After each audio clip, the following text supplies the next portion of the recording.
Abram again took a wife, and her name was Keturah. We get no history about Keturah in the scripture. This is Abram's third wife. Where did this woman come from? Well, the Hebrew slave who became free as well as educated, Olaudah Equiano, in his autobiography, in the first chapter, Olaudah begins to highlight the similarities between the Hebrew people and their practices and the practices of the Jews. And so he starts making these similarities. It's as if a light goes off in him. And he has a running theory. His people come from Abram. And then what does he do? He comes across a legitimate, real deal theologian by the name of John Gill. And John Gill confirmed to Olaudah that indeed Africans as we know them came by way of Abraham and his African wife. We know Hagar was African because she was Egyptian, but that's not the African wife that John Gill was talking about. John Gill was talking about this Keturah. And what does Keturah give Abram? Hebrew African babies.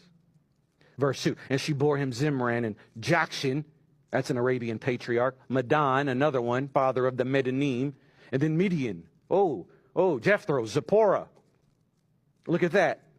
A union between a Hebrew man who would be the father of Israel and an African woman gives us the Midianites. Jethro, Moses' father-in-law, in which Moses married Zipporah, his Midianite daughter. And the Midianites were just as dark as the Ethiopians.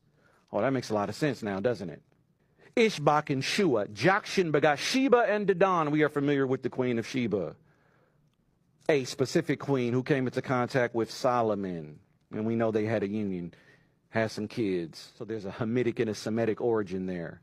The sons of Dedan were Asherim, Letushim, and Lumim.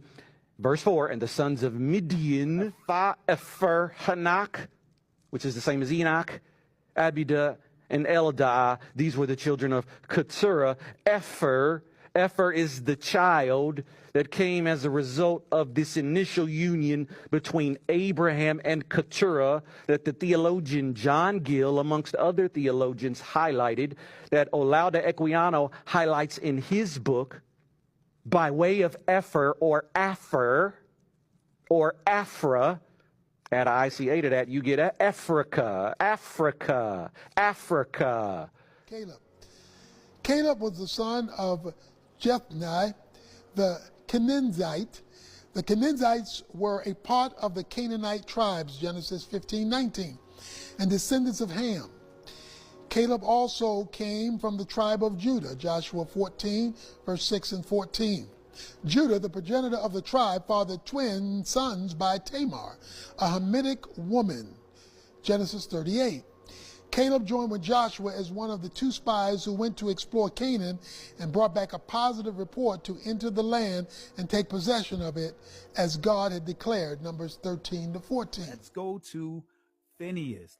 This explanation begins with understanding Phinehas. Let's go to Exodus chapter 6, verse 25. Let's start understanding Phinehas. Eleazar, right, Aaron's son, took him one of the daughters of Putiel, his wife, and she bare him Phinehas. These are the heads of their fathers of the Levites, right? These are the heads according to their families. But notice, you see, Phinehas is the son, right? Phinehas is in the lineage of Aaron, right? The high priest. So he's the grandson of Aaron, in line with the high priest. Why is this important? Because Aaron is a high priest. Eleazar, high priest. Phinehas, guess what? High priest. Phinehas was a common name among the priests. 1 Samuel chapter 1, verse 3. Here we go. And this man went up out of his city yearly to worship and sacrifice unto Yahweh of hosts in Shiloh. And the two sons of Eli, Hophni. Notice what we see. Phinehas, Payanakas, the priests of Yahweh were there. We see it again. Phinehas, right?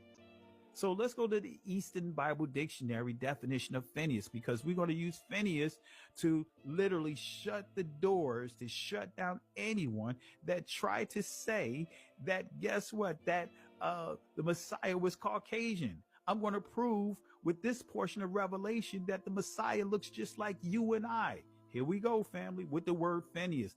Let's see what the Eastern Bible Dictionary says. This is the 1897. Phineas, mouth of brass, right? Mouth of brass. But notice what it says.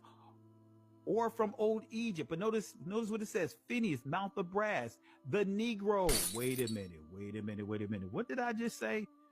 Phineas, the mouth of brass. The Negro. Let me say it one more time. Phineas, mouth of brass. The Negro. Family is right in front of you.